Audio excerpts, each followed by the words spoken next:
Good morning बच्चों, मैं आदर्श अग्रवाल आप सभी प्यारे प्यारे बच्चों का अपनी बेटी के यूट्यूब के चैनल मेरे पिताश्री की पाठशाला पर बहुत बहुत स्वागत करता हूं।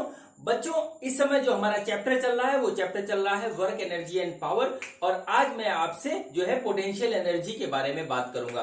बच्चों, मेरे को ये चैनल मेरी बेटी ने बना करके दिया है, जिसका नाम इसने रखा है मेरे पिताश्री की पाठशाला। और इस पाठशाला में इस समय मैं आपको पढ़ा रहा हूँ फिजिक्स। तो चलिए टॉपिक स्टार्ट करते हैं, पोटेंशियल एनर्जी। तो आज मेरे पापा आपको पढ़ाएंगे पोटेंशियल एनर्जी। आप लोग ध्यान से पढ़िएगा, मैं पीछे आती हूँ, मेरे पापा आपको पढ़ाएंगे। तो चलिए बच्चों, अब बात मैं करता हूं आपसे पोटेंशियल एनर्जी के बारे में। सबसे पहले मैं आपको बताता हूं कि पोटेंशियल एनर्जी क्या होती है। ठीक है, पोटेंशियल एनर्जी वो एनर्जी होती है जो एक बॉडी या सिस्टम ऑफ बॉडी कंटेन करता है अपनी जो है पोजीशन के द्वारा या अपने कॉन्फ़िगरेशन के द्वारा। जो एनर्जी वो कंटेन करता है उसको हम कहते हैं पोटेंशियल एनर्जी। ठीक है बच्चों, अब देखिए सबसे पहले आप इसकी डिफिनीशन लिखिए और फिर मैं आपको बताता हूं कि ये क्या चीज है। ठीक, तो देखिए सबसे पहले इसकी डिफिनीशन लिखिए। डिफिनीशन क्या है इसकी? डिफिनीशन ये है, the energy contained by a body or a system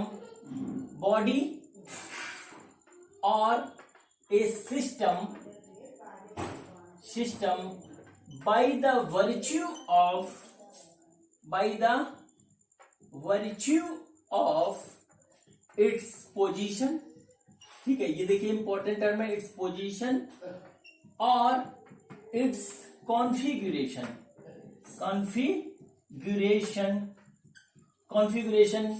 in the field of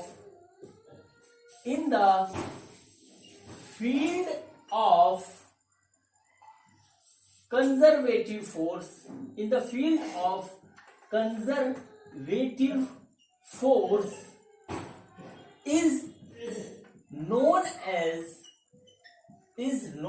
as potential energy। ठीक है, इसका मतलब क्या होता है बच्चों, मैं आपको समझाता हूं कि क्या मतलब है, क्या कहना चाह रहे हैं ये। जैसे सपोज करिए हमारे पास एक रॉड है जिसकी लेंथ L है और मास M है। वो हमारी जो है अलग अलग पोजीशन में रखी हुई है। सबसे पहले सपोज करिए रॉड को हमने वर्टिकली रखा है इस तरीके से, और ये हमारा ग्राउंड है। ग्राउंड के ऊपर रॉड इस तरीके से रखी हुई है। फिर इसी रॉड को हमने क्या किया, इसी रॉड को हमने जो है इस तरीके से हॉरिजॉन्टली इस तरीके से रख दिया। अब इसी रॉड को क्या किया हमने जो है किसी चीज से सहारा लेकर के इंक्लिनेशन पे रख दिया इस तरीके से। देखिए ये हमारी रॉड इसी पे आ गई इंक्लिनेशन पे, या हमने इसको एक हॉरिजॉन्टली h हाइट पे यहां से रख दिया, ग्राउंड से h हाइट पे हमने इस तरीके से रख दिया। अब देखिए रॉड वही है, ठीक है, रॉड वही है, उसकी पोजीशन बदलती गई। पहले वो वर्टिकली था, फिर हॉरिजॉन्टली हो गया, फिर इंक्लिनेशन पे हो गया, फिर हाइट h पे हो गया। तो क्या हुआ कि इसकी पोजीशन बदल रही है, इसका कॉन्फ़िगरेशन बदल रहा है। और ये जो है रॉड हमारी रखी हुई है ग्रेविटेशनल फोर्स के फील्ड में रखी हुई है। तो कुल मिलाकर के क्या हुआ कि जो है एक रॉड जो कि ग्रेविटेशनल फोर्स के फील्ड में रखी हुई है और अलग अलग कंडीशन में अलग अलग पोजीशन पे रखी हुई है, तो हर एक पोजीशन पे इसकी पोटेंशियल एनर्जी बदलती जाती है, क्योंकि इसकी पोजीशन और कॉन्फ़िगरेशन दोनों इसका बदल रहा है। ठीक है, इस चीज को हम कहते हैं पोटेंशियल एनर्जी। ठीक है, इसकी पोजीशन की वजह से जो इसकी एनर्जी में चेंज आ रहा है, इसी चीज को हम कहते हैं पोटेंशियल एनर्जी। इस यूनिवर्स में जितने भी हमारे ऑब्जेक्ट रखे हुए हैं और वो जिस पोजीशन पे है वहां पर उसकी एक सर्टेन पोटेंशियल एनर्जी है। इस चीज को आप नोट कर लीजिए, वहां पर उसकी एक सर्टेन पोटेंशियल एनर्जी है। अब देखिए यहाँ पर जो सबसे आश्चर्यजनक और बिल्कुल जो अजीब सी बात है वो ये है कि हम इस पोजीशन पे, इस पोजीशन पे या इस पोजीशन पे या इस पोजीशन पे, किसी भी पोजीशन पे पोटेंशियल एनर्जी कैलकुलेट करने का हमारे पास कोई भी फार्मूला नहीं है। किसी भी पोजीशन पे पोटेंशियल एनर्जी कैलकुलेट करने का हमारे पास कोई भी फार्मूला नहीं है। हम एक पर्टिकुलर पोजीशन पे किसी भी ऑब्जेक्ट की पोटेंशियल एनर्जी कैलकुलेट नहीं कर सकते। हमारे पास जो फार्मूला है वो है change in potential energy calculate करने का। चेंज इन पोटेंशियल एनर्जी हम कैलकुलेट कर सकते हैं और वो होता है हमारा minus work done by work done by A conservative force, work done by A conservative force, ये हमारे पास फार्मूला है पोटेंशियल एनर्जी का चेंज निकालने के लिए। इसका क्या मतलब हुआ? सपोज करिए कि एक बॉडी, जैसे इस रॉड को ले ले, रॉड हमारी इस पोजीशन में है और इसको हम इस पोजीशन में लाते हैं, इस पोजीशन से इस पोजीशन में लाते हैं, यानी कि इसको इस पोजीशन से इस पोजीशन में लाने के लिए हमको एक वर्क करना पड़ेगा और वो वर्क कंजर्वेटिव फोर्स द्वारा किया जाएगा। तो जो वर्क हम करेंगे वो चेंज इन पोटेंशियल एनर्जी के फॉर्म में हमारे पास आएगा और उससे हम दोनों पोटेंशियल एनर्जी को डिफरेंस को कैलकुलेट कर सकते हैं। Work done bye A conservative force negative of work done bye A conservative force जो हमारा होगा चेंज इन पोटेंशियल एनर्जी, मतलब यहां पर कोई पोटेंशियल एनर्जी होगी, उससे चेंज होकर के पोटेंशियल एनर्जी यहां पे आ गई, वो चेंज हमें मिल जाएगा, लेकिन इंडिविजुअली ना हमको यहां का मिलेगा ना यहां का मिलेगा। ये पोटेंशियल एनर्जी की सबसे बड़ी खासियत होती है, बात नंबर 1। दूसरी बात ये होती है कि हमारा जो पोटेंशियल एनर्जी या change in potential energy defined है वो डिफाइंड है सिर्फ और सिर्फ कंजर्वेटिव फोर्सेस के लिए। हमारे पास नॉन कंजर्वेटिव फोर्सेस के लिए कोई भी पोटेंशियल एनर्जी का मीनिंग नहीं होता है। इस चीज को नोट कर लीजिए। इस बात पे बहुत से सवाल आते हैं, नीट में आते हैं, आईआईटी में आते हैं और बोर्ड में भी आते हैं और कभी कभी एग्जामिनर हमसे वाइवा में भी पूछ लेता है। तो बात को नोट कर लीजिए कि हमारे पास जो फार्मूला है वो है चेंज इन पोटेंशियल एनर्जी निकालने का।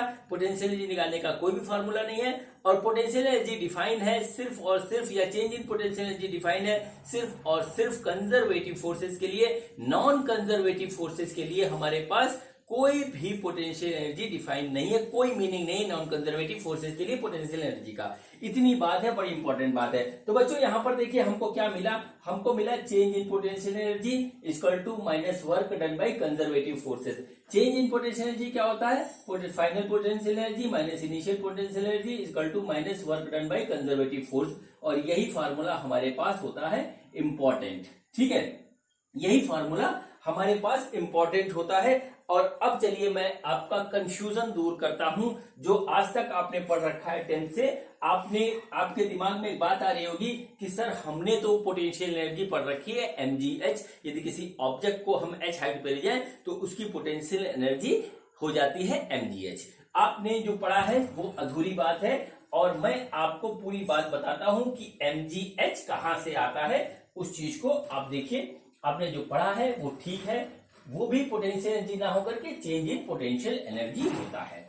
अब देखिए किस तरीके से होता है, हम यहाँ पर देखते हैं। सपोज करिए ये हमारा ग्राउंड है, ग्राउंड के ऊपर एक बॉल रखा हुआ है, इस बॉल का मास m है, ये पोजीशन 1 है। इस बॉल को हम उठा करके h हाइट पे ले गए और ये पोजीशन 2 है, ठीक है, और हाइट ये यहां से यहां तक की है h।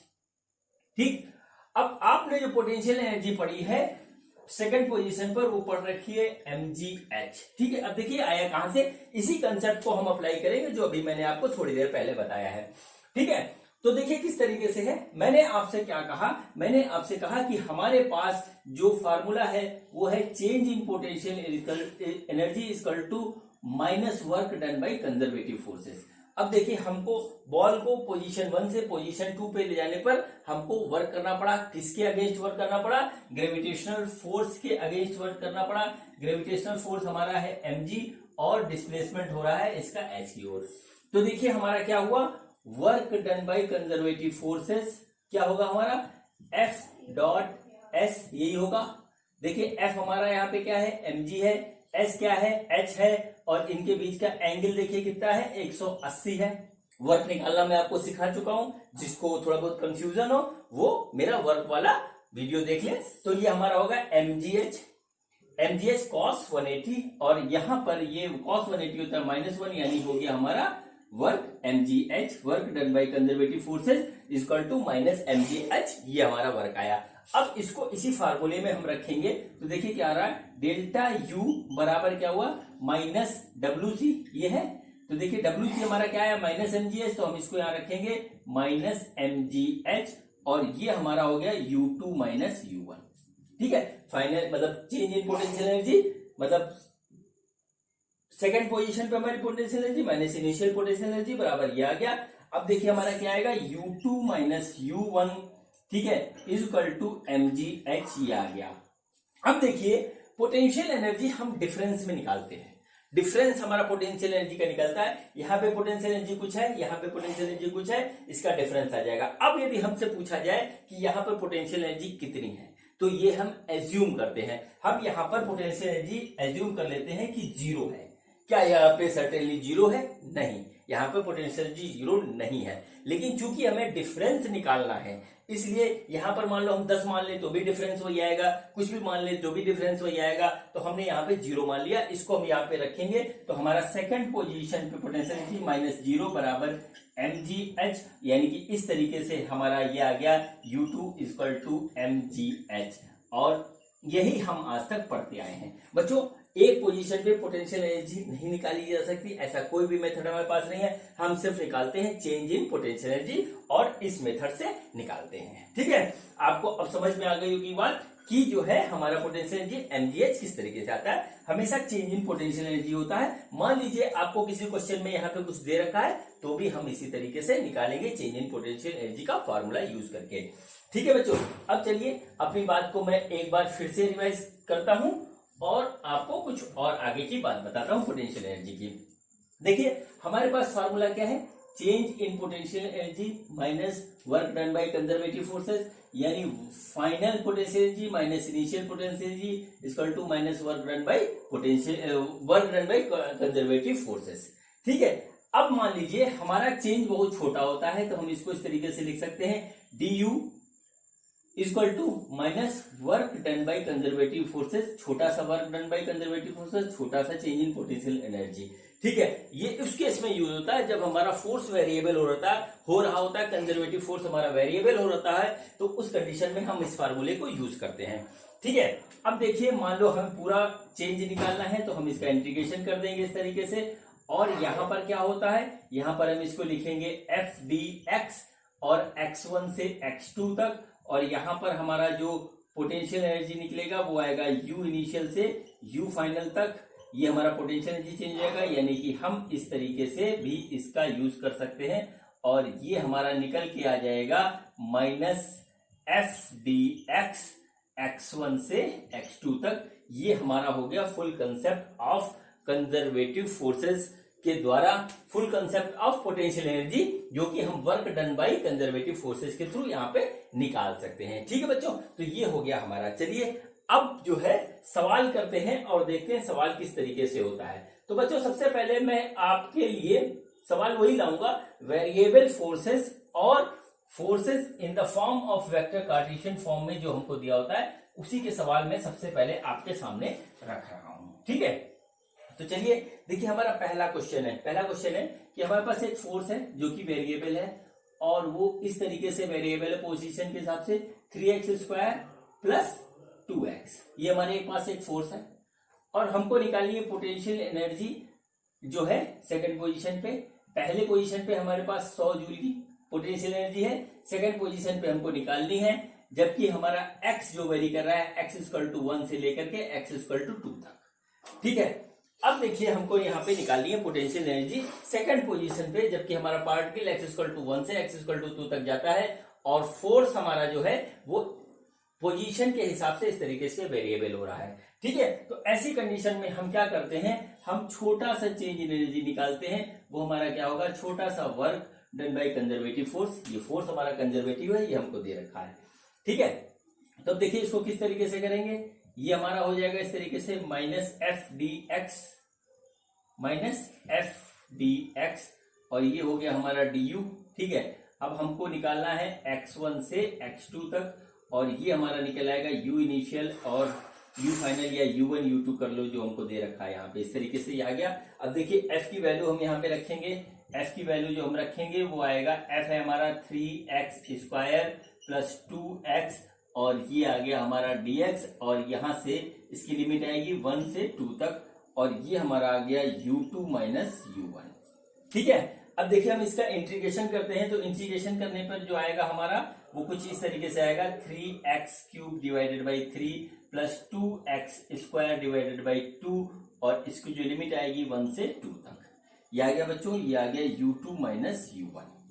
ठीक, अब देखिए ये 3 से 3 कट गया, 2 से 2 कट गया, हमारे पास जो आया वो आया u2 माइनस u1 is equal to x cube plus x square negative का 1 से 2 इसकी जो है लिमिट आई।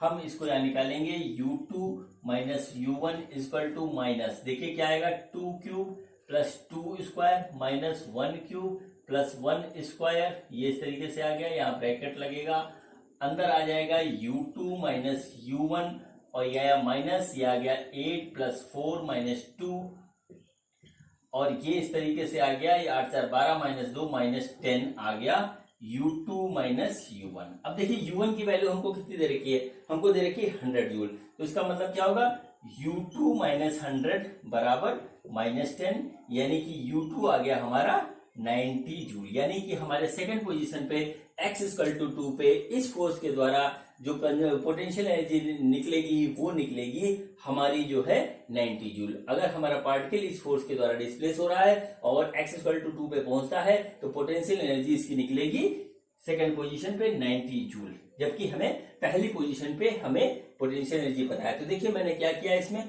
यहाँ पर एक छोटा सा चेंज इन पोटेंशियल एनर्जी लिया, छोटा सा वर्क होगा, वर्क हमने इससे निकाला, इंटीग्रेशन किया, इसका इंटीग्रेशन की मैं वैल्यू रखी और पूरा हमारा इसका आंसर आ गया। तो हमारा चेंज इन पोटेंशियल एनर्जी का कंसेप्ट यूज करके हम जो है वेरिएबल फोर्स के द्वारा होने वाले डिस्प्लेसमेंट में चेंज इन पोटेंशियल एनर्जी निकाल सकते हैं। ठीक है, अब देखिए दूसरा क्वेश्चन मैं कर रहा हूं, वो है वेक्टर के कार्टेशियन फॉर्म के द्वारा फोर्स। दूसरा क्वेश्चन जो है वो है हमारा फोर्स का, जो हमको फोर्स दे रखा है वो वेक्टर के कार्टेशियन फॉर्म में दे रखा है। देखिए फोर्स इस तरीके से F equal to 2I plus 3J, ये हमारा एक फोर्स है, ठीक है, ये हमारा फोर्स है और पार्टिकल का डिस्प्लेसमेंट हो रहा है पोजीशन 1 से पोजीशन 2 तक, यानी आप मान लीजिए 1 2 से 2 3 तक हमारा पार्टिकल का डिस्प्लेसमेंट हो रहा है। पोजीशन 1 पे जो हमारा जो दे रखा है पोटेंशियल एनर्जी वो दे रखा है 50 जूल और सेकंड पोजीशन पे हमको इसकी निकालनी है पोटेंशियल एनर्जी। ठीक है बच्चों, देखिए इस तरीके से दे रखा है। अब इस तरीके के फोर्स जो कि कंजर्वेटिव फोर्स है के द्वारा किया गया वर्क निकालने का तरीका मैं आपको वर्क वाले अपने वीडियो में बता चुका हूं, फिर से एक बार देख लेते हैं। तो work done by conservative force जो कि ये दे रखा है, ये क्या होगा यहाँ पे, ये होगा FDR। ठीक है, छोटा सा वर्क होगा DWC इक्वल टू F.DR, इस तरीके से इसको हम निकालते हैं। ठीक है, अब देखिए यहां पर F हमारा किस फॉर्म में दे रखा है, F हमारा इस फॉर्म में दे रखा है FXI प्लस FYJ, इस तरीके से हमको वर्क दे रखा है। तो इस तरीके से जब हम इसको आगे एक्सपेंड करके लिखते हैं तो यह बताया जाए FXDX प्लस FYDY, इस फॉर्म में आ जाता है और ये हमारा निकलता है छोटा सा work done by conservative force equal to छोटा सा displacement in the x direction, छोटा सा डिस्प्लेसमेंट इनटू y डायरेक्शन, और हम इस तरीके से कैलकुलेट कर लेंगे। अब हमें टोटल वर्क यदि कैलकुलेट करना है तो देखिए किस तरीके से करेंगे। देखिए यहां से कहां से जा रहा है, 1 से 2 तक जा रहा है, तो x की वैल्यू आ रही है 1 से 2 तक और y की वैल्यू आ रही है हमारी 2 से 3 तक, इस तरीके से आ रही है। ठीक है, अब देखिए हम क्या करेंगे, fx की जो वैल्यू है और fy की वैल्यू यहां रख करके इंटीग्रेट कर देंगे, हमारा निकल आएगा वर्क डन। तो देखिए 0 से क्या हुआ, WC हमारा वर्क होता है, तो WC minus 0 equal to FX है हमारा 2dx और ये आया 1 से 2 प्लस ये जो है हमारा है 3dy और ये आया हमारा 2 से 3 तक। ठीक, अब देखिए यहां पे क्या हुआ, WC जो हमारा निकल के आया वो आया 2x, वो आया 1 से 2 प्लस 3y और ये वैल्यू आ रही है 2 से 3। ठीक है, इस तरीके से आ रही है। तो देखिए आगे क्या होता है, नोट करिए इसको।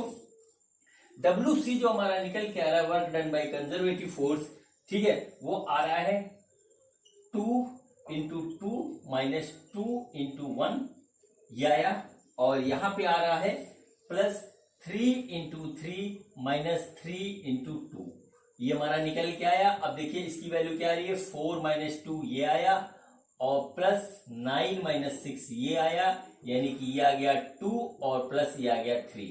तो work done by conservative force जो हमको दे रखा है वो आया 5 जूल, इसको नोट कर लीजिए। ठीक है, अब देखिए हम इसमें फार्मूला लगाएंगे चेंज इन पोटेंशियल एनर्जी का। चेंज इन पोटेंशियल एनर्जी का हम फार्मूला लगाएंगे और वो देखिए हमारा क्या होगा, वो होगा du equal to minus dwc। ठीक है, इसको इंटीग्रेट करेंगे इस तरीके से, तो ये हमारा आ जाएगा u1 से u2, और ये हमारा आएगा x1 से या r1 से ले लीजिए, क्योंकि पोजीशन वेक्टर इसमें दे रखा है r1 से r2 तक। तो ये हमारा जो निकल के आएगा, ये आएगा माइनस wc जो हमने अभी निकाला है, और ये आ जाएगा u2 माइनस u1 जो कि माइनस wc, ये कितना आया -5 जूल। देखिए चाहे हम यहाँ कैलकुलेट करते हैं, मैंने अलग से कैलकुलेट करके आपको wc की वैल्यू निकाल के दिखा दी कैसे निकलती है। अब देखिए u2 सेकंड पोजीशन पे हमको निकालना है, क्या निकालना है, पोटेंशियल एनर्जी। फर्स्ट पोजीशन पे पोटेंशियल एनर्जी हमको दे रखी है 50 जूल, ये आ गया। तो u2 हो गया हमारा -5 + 50 यानी कि 45 जूल हमारे आ गया सेकंड पोजीशन में पे हमारा जो आ गया पोटेंशियल एनर्जी, और यही हमको निकालना था। ठीक है बच्चों, तो हम हमेशा कंजर्वेटिव फोर्स के द्वारा किए गए वर्क के थ्रू जो चेंज इन पोटेंशियल एनर्जी होता है वो इस फार्मूले से निकाल सकते हैं। एक क्वेश्चन मैं आपको और करवाता हूं, फिर देखिए उसके बाद बात को मैं बढ़ाऊंगा थोड़ा सा आगे। ठीक, अब देखिए एक फोर्स हमको और दे रखा है, कुछ इस तरीके से दे रखा है, F equal to XI plus YJ plus ZK। Suppose करिए इस तरीके से फोर्स दे रखा है। फोर्स के इस फॉर्म को हम कहते हैं जो है वेक्टर का कार्टेशियन एंड वेरिएबल फॉर्म, मतलब फोर्स का जो force in the form of, एक तो वेक्टर के कार्टेशियन फॉर्म में दे रखा है प्लस वेरिएबल है। पहला वाला फोर्स वेरिएबल नहीं था, ठीक है, उसका सिर्फ पोजीशन कार्टेशियन फॉर्म में था लेकिन फिक्स था। ये वेरिएबल है, एक्स की डायरेक्शन में भी चेंज हो रहा है, वाई की डायरेक्शन में भी चेंज हो रहा है, जेड की डायरेक्शन में भी चेंज हो रहा है। तो ऐसे फोर्स को हम इस तरीके से लिखते हैं FXI plus FYJ plus FZK, इस तरीके से हम इस चीज को लिखते हैं। ठीक है, और ऐसे कंजर्वेटिव फोर्स के द्वारा जो हम वर्क कैलकुलेट करते हैं वो आता है हमारा FX dx, ठीक है, प्लस FY dy, ठीक, प्लस FZ dz। इस तरीके से हम जो है कैलकुलेट करते हैं, वो होता है x1 से x2, y1 से y2 और z1 से z2। इस तरीके से हम निकाल लेते हैं work done bye such type of the force. ठीक है, अब देखिए क्वेश्चन क्या है हमारा। अब क्वेश्चन क्या है, हम इसी कंसेप्ट को लगाएंगे। क्वेश्चन जो है वो ये है, क्वेश्चन है हमारा कि अगर एक बॉडी हमारी रखी हुई है इस पोजीशन पे 1 2 3 और यहां से 2 3 4 पे जा रही है, ठीक है, तो और इस पोजीशन पे हमारा जो पोटेंशियल एनर्जी है फर्स्ट पोजीशन पे वो है हमारा 25 जूल, या सही कह लेते 50 जूल है हमारा। तो सेकंड पोजीशन पे पोटेंशियल एनर्जी क्या होगी ये हमको निकालना है। ठीक है, सेकंड पोजीशन पे पोटेंशियल एनर्जी क्या होगी वो हमको निकालना है। तो देखिए यहां पर भी वही कंसेप्ट लगेगा, du equal to minus work done by conservative force, छोटा सा वर्क डन बाई छोटा सा चेंज इन पोटेंशियल, छोटा सा चेंज इन पोटेंशियल एनर्जी बराबर माइनस छोटा सा work done by conservative forces. और ये मैंने आपको अभी बता दिया कि ये हमारा इस केस में आएगा Fx dx plus Fy dy plus Fz dz, इस तरीके से हमारा निकल के आएगा। हम यहां से कैलकुलेट करेंगे तो देखिए ये हमारा क्या आएगा, x dx plus y dy plus z dz। ये कहां से कहां जा रहा है, 1 से 2 जा रहा है, 1 से 2 हो गया, ये 2 से 3 है, ये 3 से 4 है, और यहां पर हमारा चेंज इन पोटेंशियल जाएगा u1 से u2, यानी कि आ जाएगा u2 माइनस u1। ठीक है बच्चों, देखिए यहां पर हम रख देंगे इसकी वैल्यू, इसको इंटीग्रेट कर लेंगे और हमारा सेकंड पोजीशन पे पोटेंशियल एनर्जी निकल के आ जाएगी। ये तीनों क्वेश्चन एक ही तरीके के थे लेकिन अलग अलग फॉर्म में थे, तो मैंने आपको करके बता दिया, क्योंकि क्वेश्चन को करने में, इस टाइप के क्वेश्चन को करने में अधिकतर स्टूडेंट से गलती हो जाती है, तो मैंने आपको एग्जाम्पल दे करके बता दिया। अब चलिए मैं बात करता हूं आपसे आगे की। ठीक है, अब मैं आपसे बात करता हूं आगे की। ये वाला क्वेश्चन आप कर लीजिएगा अपने आप से, कुछ नहीं है इस क्वेश्चन में बचा, मैंने सिर्फ आपको मेथड बता दिया। कैलकुलेशन आप इसकी फाइनल वाली खुद कर लीजिएगा और कमेंट में लिख के दे दीजिएगा, मैं आपको बता दूंगा सही है कि गलत। ठीक है बच्चों, अब देखिए क्या होता है। ये तो बात हुई वेक्टर, जब फोर्स हमारा वेरिएबल था, कंजर्वेटिव फोर्स हमारा वेरिएबल था और जो है उसके द्वारा पोजीशन चेंज हो रही थी, तो हमने उसका वर्क कैलकुलेट करके हमने क्या किया, पोटेंशियल एनर्जी सेकंड पोजीशन पे निकाल दी। ठीक है, अब देखिए कभी भी बॉडी हमारी इररेगुलर शेप में होती है, कभी बॉडी हमारी होती है बड़ी होती है।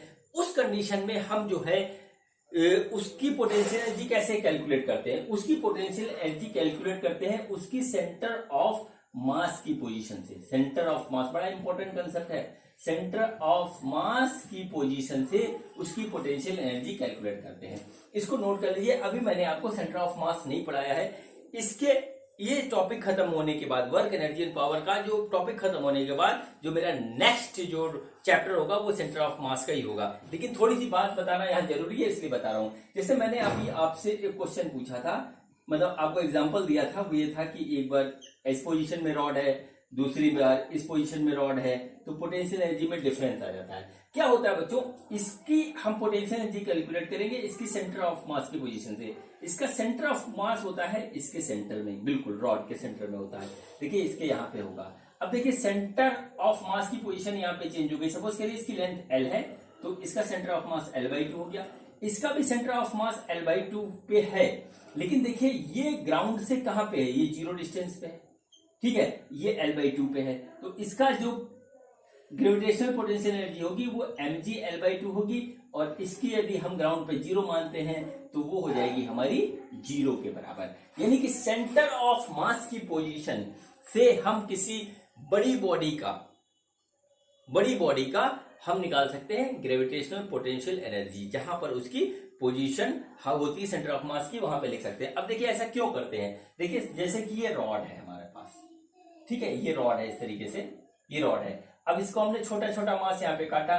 देखिए यहाँ से हाइट अलग होगी, यहाँ से हाइट अलग होगी, यहाँ से, तो हमने क्या किया, छोटे छोटे मास में इसको काट करके हर एक की जो है पोटेंशियल एनर्जी निकाल ली और फिर सबको जोड़ दिया।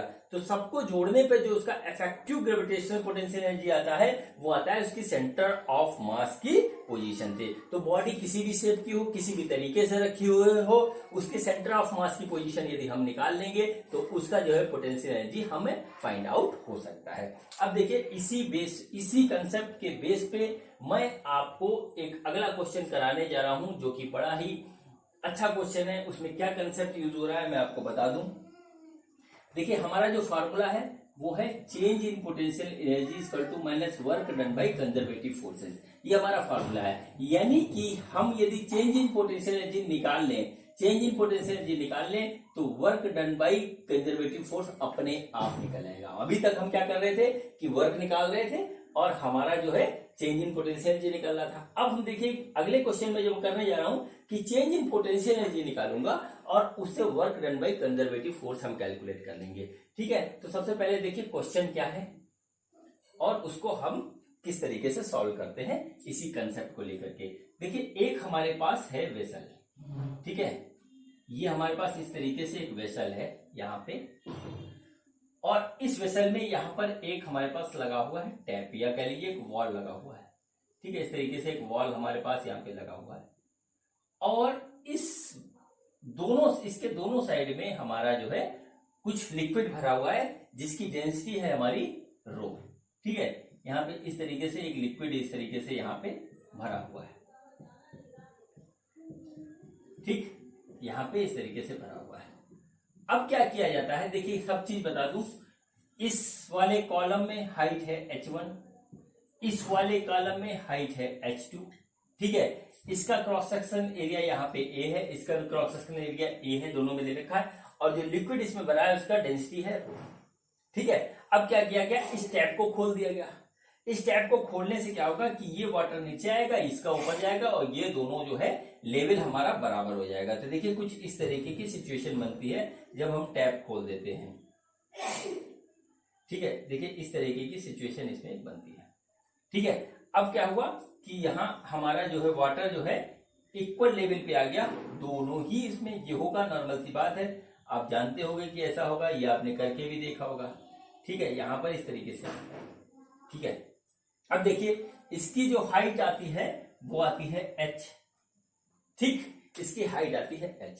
तो अब देखिए यहां पर क्या हुआ, यहां पर ये हुआ कि लिक्विड का जो है नीचे आया, किसके कारण नीचे आया, ग्रेविटेशनल फोर्स के कारण नीचे आया, ठीक है, ग्रेविटेशनल फोर्स के कारण नीचे आया, और जब बराबर हो गया थोड़ी देर में, तो यहाँ पे जो क्वेश्चन है, क्वेश्चन वो है कि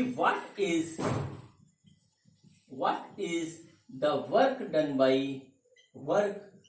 डन बाई ग्रेविटेशनल फोर्स, ये हमें निकालना है। ग्रेविटेशनल फोर्स ने जो यहाँ पे वर्क किया है वो कितना वर्क किया है वो हमको निकालना है। और देखिए हम जो है पोटेंशियल एनर्जी का कंसेप्ट यूज करके कितनी खूबसूरती से ये कठिन क्वेश्चन सॉल्व कर देते हैं। ठीक है, तो चलिए स्टार्ट करता हूं मैं। सब चीज को ध्यान से रखिएगा, सब चीज को ध्यान में रख करके देखिएगा, और हर एक चीज जो अभी तक आप पढ़ चुके हैं वो इसमें यूज होगी। और देखिए बड़े बड़े क्वेश्चन कैसे करते हैं ये आप सीख लीजिए।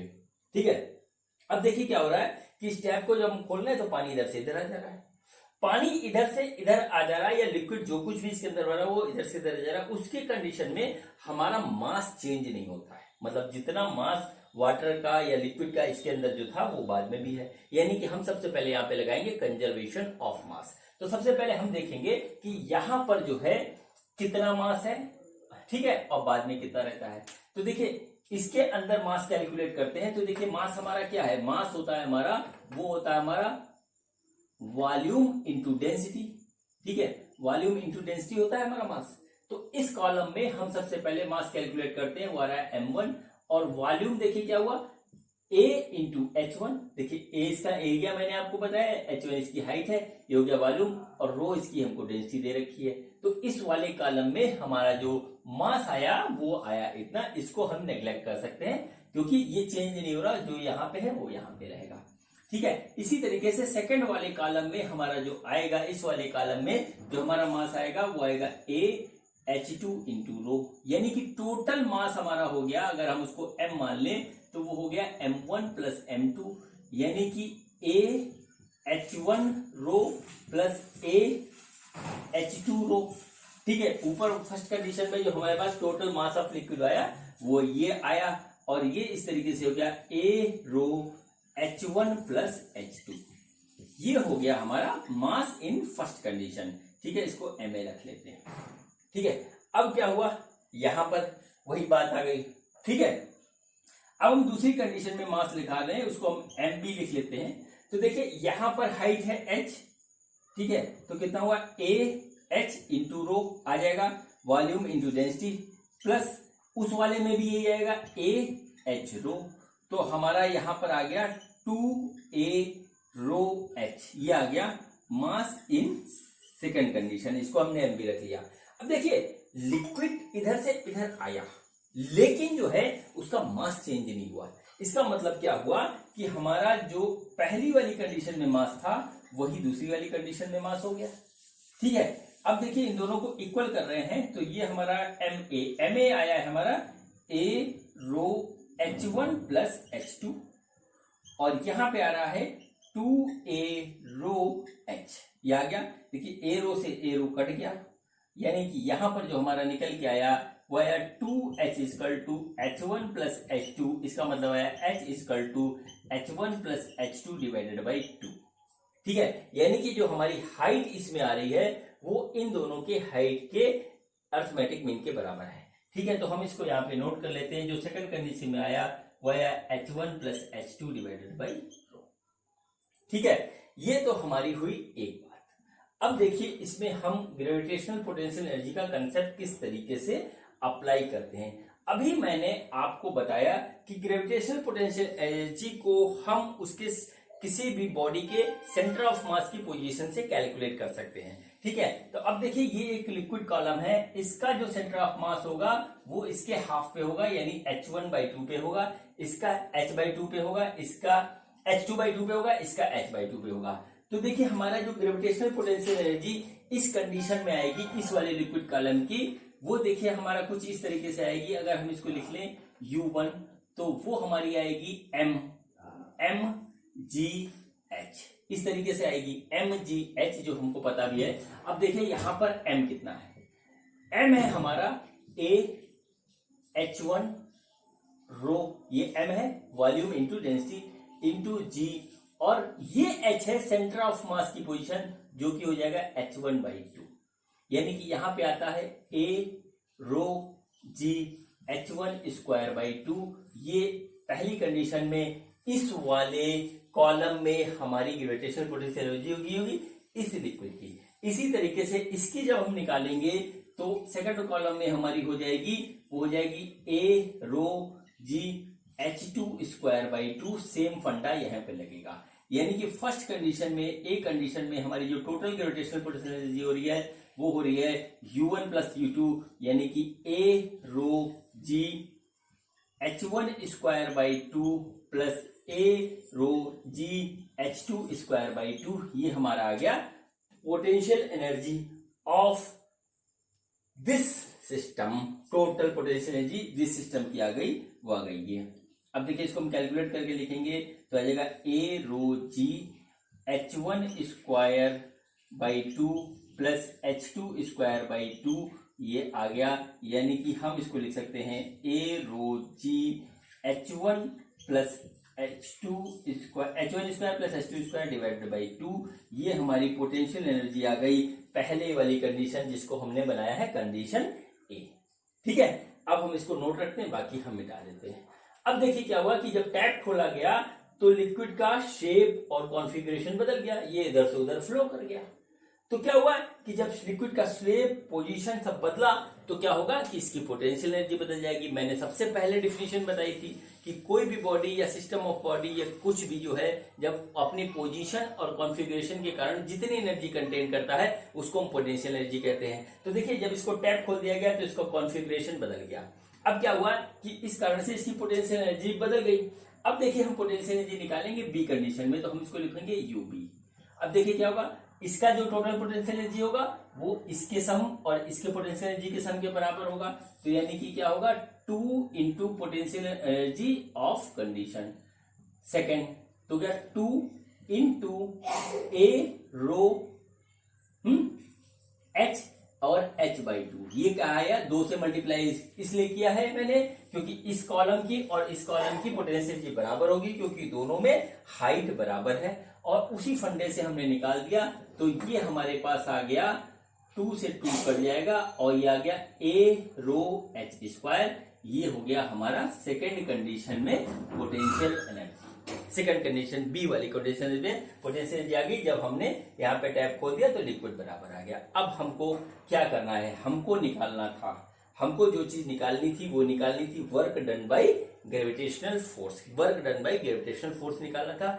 अब देखिए work done by gravitational force हमारा जो निकलेगा वो यहाँ पे निकलेगा चेंज इन पोटेंशियल एनर्जी बराबर minus work done by conservative force. और यहाँ पर जो कंजर्वेटिव फोर्स है वो हमारा ग्रेविटेशन का फोर्स है, उसी को हम यहाँ निकालेंगे। तो यदि हम change in potential energy calculate कर लेंगे तो हमारा work done by conservative force अपने आप निकल जाएगा। तो अब देखिए हमको चेंज इन पोटेंशियल एनर्जी निकालना है, जो कि आएगा हमारा यूबी माइनस यूए।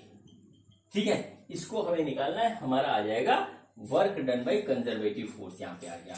तो देखिए हम किस तरीके से इसको निकालेंगे, यूबी माइनस यूए। देखिए यूबी हमारा क्या है, यूबी हमारा ए, यहाँ जी भी आएगा, मैं जी लिखना भूल गया। ठीक है, a rho g H square minus ये आ रहा है a rho g H1 square plus H2 square divided by 2।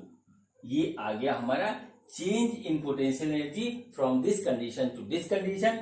अब हम इसकी वैल्यू रखेंगे, तो H की जो वैल्यू आई थी वो हम यहां रख देंगे। तो ये आ गया ए रो जी H की वैल्यू आई थी H1 प्लस H2 बाई 2 का whole square minus a rho g H1 square plus H2 square divided by 2।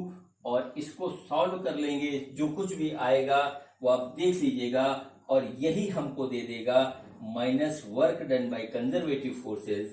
Minus work done by conservative forces, minus को हम इधर ले आएंगे तो WC हो जाएगा हमारा ए रो जी, है ना, ए rho g H1 square plus H2 square, H1 square by H2 square minus H1 plus H2 का होल स्क्वायर डिवाइडेड बाई 4।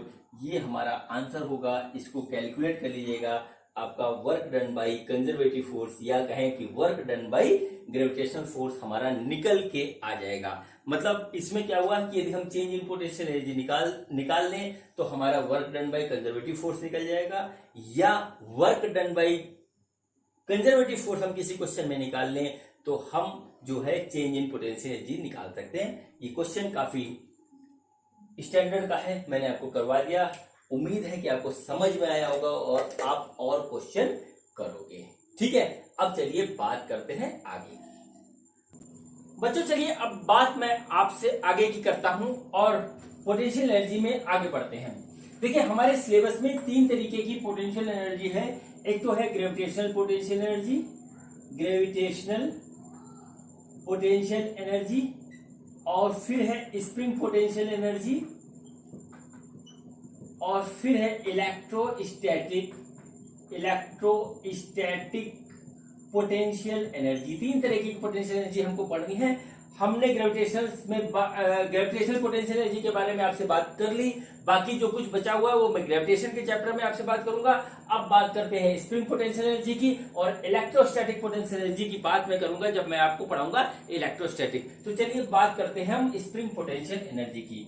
बच्चों देखिए स्प्रिंग के बारे में मैं आपको स्प्रिंग कांस्टेंट और स्प्रिंग फोर्स वाले अपने वीडियो में बता चुका हूं, जिस किसी ने ना देखा हो वो देख लेगा। तो चलिए मैं वहीं से बात स्टार्ट करता हूं स्प्रिंग के। तो स्प्रिंग की एक होती है नेचुरल लेंथ, ठीक है, उसमें ना तो उस टाइम कंप्रेशन होता है ना इलांगेशन होता है। सपोज करिए ये एक स्प्रिंग है, इसका स्प्रिंग कांस्टेंट के है और इससे एक मास अटैच है और स्प्रिंग इस समय नेचुरल लेंथ पे है। सपोज करिए हम इस स्प्रिंग में थोड़ा सा फोर्स लगा करके स्प्रिंग को स्ट्रेच करते हैं, ठीक है, स्प्रिंग को स्ट्रेच करते हैं। कितने डिस्टेंस तक स्ट्रेच करते हैं, यहां से सपोज करिए x डिस्टेंस तक इसको स्ट्रेच करते हैं। दूसरा एक केस है कि इसी स्प्रिंग को हम थोड़ा सा फोर्स लगा करके कंप्रेस करते हैं, और कितना कंप्रेस करते हैं, हम जो है x डिस्टेंस तक इसको कंप्रेस कर देते हैं। तो क्या होता है इन दोनों ही कंडीशन में, क्या होता है कि हम अपनी एनर्जी दे करके या तो स्प्रिंग को स्ट्रेच करते हैं या उसको कंप्रेस करते हैं, और इस दोनों ही कंडीशन में जो स्प्रिंग के अंदर पोटेंशियल एनर्जी स्टोर हो जाती है और वो होती है हमारी 1/2 kx²। ठीक है, होता क्या है, जो एनर्जी हमने इसको स्ट्रेच या कंप्रेस करने में लगाई वो एनर्जी हमारी जो है स्प्रिंग में पोटेंशियल एनर्जी के फॉर्म में स्टोर हो जाती है। तो चलिए अब ये कहां से आता है, कितना आता है, इसको अब मैं आपको प्रूव करके दिखाता हूं कि किस तरीके से ये हमारा आया। ठीक, तो देखिए बच्चों ये हमारी एक स्प्रिंग है और इसके साथ में एक हमारा मास m यहाँ पे अटैच है। हमने सपोज करते हैं इसको नेचुरल लेंथ से हमने इसको यहाँ पे इस तरीके से इलांगेट कर दिया, और यहां से यहां तक लाने में हमारा ये इलांगेशन हो गया x का। ठीक है, यहां से यहां तक लाने में इसका इलांगेशन हो गया x का। ठीक है, अब देखिए मैंने आपको बता रखा है कि स्प्रिंग फोर्स जो होती है वो कैसी फोर्स होती है। स्प्रिंग फोर्स होती है एक कंजर्वेटिव फोर्स होती है, कंजर्वेटिव फोर्स होती है, वेरिएबल फोर्स होती है। ठीक है, वेरिएबल फोर्स होती है स्प्रिंग फोर्स। ठीक है, और इसकी जो वैल्यू होती है वो होती है F बराबर -kx। ये आप सभी लोगों को पता है। ठीक, अब देखिए हमें क्या निकालना है, इस पोजीशन से इस पोजीशन तक लाने में जो हमारा पोटेंशियल एनर्जी स्टोर हुई वो कितनी हो गई। तो ठीक है, फिर हम वही फार्मूला लगाएंगे, change in potential is equal to minus work done by conservative force. यहां पर ये वाला फंडा हमारा लगेगा। अब देखिए हम क्या करते हैं, इसको इस पोजीशन से इस पोजीशन तक खींचने में हमारा जो वर्क हुआ कंजर्वेटिव फोर्स के द्वारा वो हम निकालते हैं। तो देखिए किस तरीके से निकलेगा, work done by conservative force is equal to ये होगा हमारा F/dx। ठीक है, हमने छोटा सा लिया क्योंकि वर्क हमारा जो है, क्योंकि फोर्स हमारा वेरिएबल है, हमने छोटा सा वर्क यहाँ पे निकाला, dx डिस्प्लेसमेंट के लिए छोटा सा वर्क निकाला। हम इसको इंटीग्रेट करेंगे तो देखिए कितना आ जाएगा, 0 से x में कर रहे हैं और यहाँ पे वर्क हमारा हो गया 0 से लेकर के w तक। तो w minus 0 is equal to, या इसको wc कर लें तो wc minus 0 is equal to F/dx। F है हमारा -kx और dx हो गया ये हो गया 0 से x तक। इसको जब हम इंटीग्रेट करेंगे तो ये आएगा -kx²/2। ये हो गया हमारा work done by conservative force, ये यहां पर आ गया। ठीक है, अब देखिए इस वैल्यू को हम इस फॉर्मूले में रख देंगे।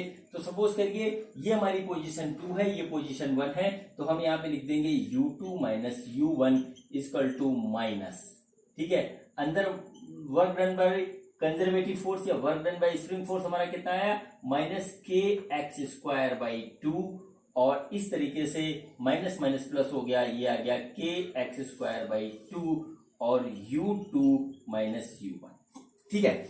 अब देखिए U1 कौन सी पोजीशन है बच्चों, U1 वो पोजीशन है जब स्प्रिंग अपने नेचुरल लेंथ पे है, यानी ना तो इसमें इलोंगेशन है ना कंप्रेशन है, और ऐसी कंडीशन में हम जो है जब स्प्रिंग अपने नेचुरल लेंथ पे होता है तो हम जो है उस कंडीशन में पोटेंशियल एनर्जी जीरो एज्यूम कर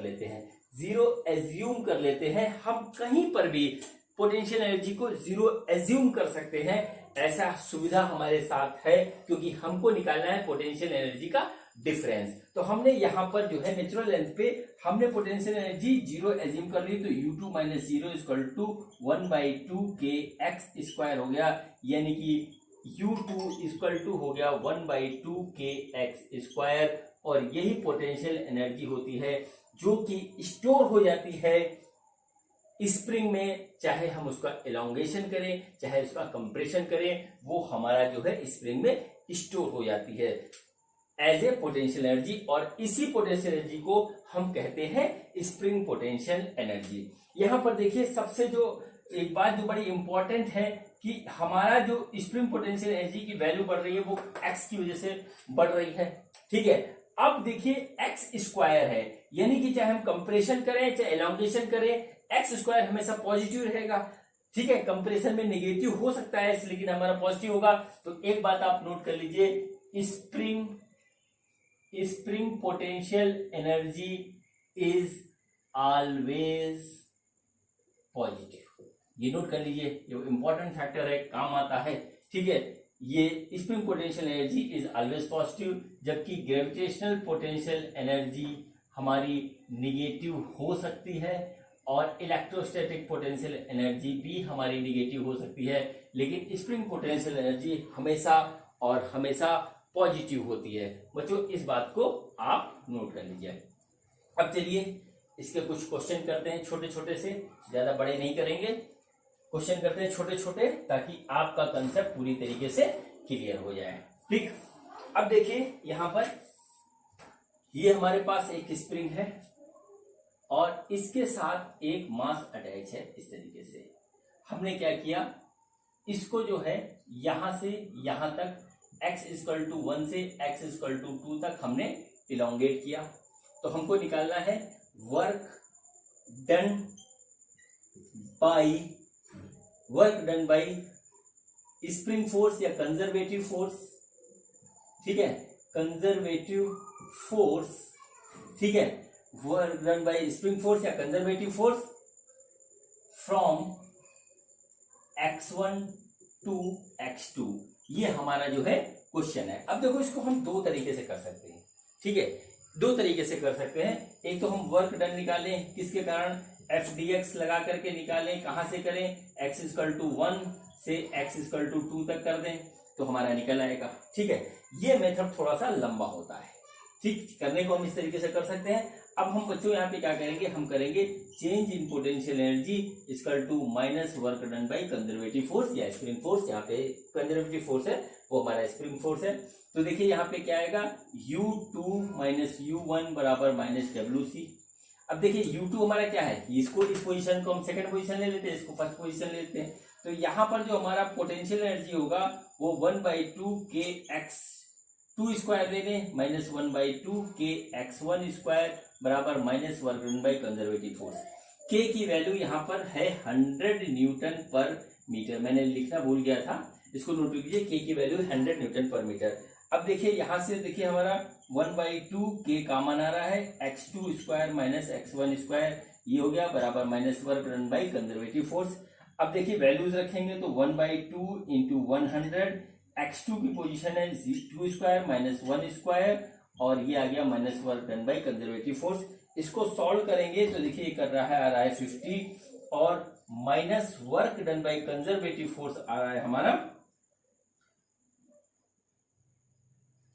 वो आ रहा है हमारा 150 जूल। तो क्या हुआ कि हमारा जो work done by conservative force या work done by spring force होगा वो हमारा होगा 150 जूल जब हम इसको यहां से यहां तक खींचेंगे। ये बच्चों हो गया हमारा आंसर इस सवाल का। बहुत इजीली मैंने इसको आपको निकाल करके दिखा दिया। ठीक है बच्चों, अब या तो हम वर्क डन चाहे हम इस चेंज इन पोटेंशियल एनर्जी का कंसेप्ट लगा करके निकाल लें या हम वर्क डन कैलकुलेट करें जैसे कैलकुलेट किया जाता है, दोनों तरीके से निकाल सकते हैं। ये तरीका थोड़ा इजी होता है। ठीक है बच्चों, अब चलिए एक क्वेश्चन और करते हैं और वो क्वेश्चन देखिए थोड़ा सा ट्रिकी है, हल्का सा उसमें एक पेंच है। ठीक है, देखिए क्वेश्चन क्या है। क्वेश्चन ये है, क्वेश्चन कुछ इस तरीके से है कि एक स्प्रिंग है और स्प्रिंग हमारा, स्प्रिंग के साथ एक मास अटैच है m। ठीक है, m है। जब इसको यहां से यहां तक खींचते हैं 2 मीटर तक, 2 मीटर तक खींचते हैं तो हमारा पोटेंशियल एनर्जी U होता है। ठीक है, पोटेंशियल एनर्जी U होता है। ठीक है, तो क्वेश्चन का सेकंड पार्ट है जब हम इसको 10 मीटर तक एलोंगेट करेंगे तो हमारा पोटेंशियल एनर्जी क्या होगा। ठीक है, क्वेश्चन फिर से सुन लीजिए। एक स्प्रिंग है, इसका जो है स्प्रिंग कांस्टेंट हमको नहीं दे रखा है, इसको हमने 2 मीटर तक खींचा, 2 मीटर तक खींचा तो इसकी पोटेंशियल एनर्जी इसमें स्टोर हो गई U। अब इसी सिस्टम को हम 10 मीटर तक खींचेंगे तो इसकी पोटेंशियल एनर्जी क्या होगी। ठीक है, तो देखिए बच्चों किस तरीके से क्वेश्चन होगा। देखिए जब हमने, हमारे पास potential energy, spring potential energy का जो फार्मूला है वो है 1/2 kx²।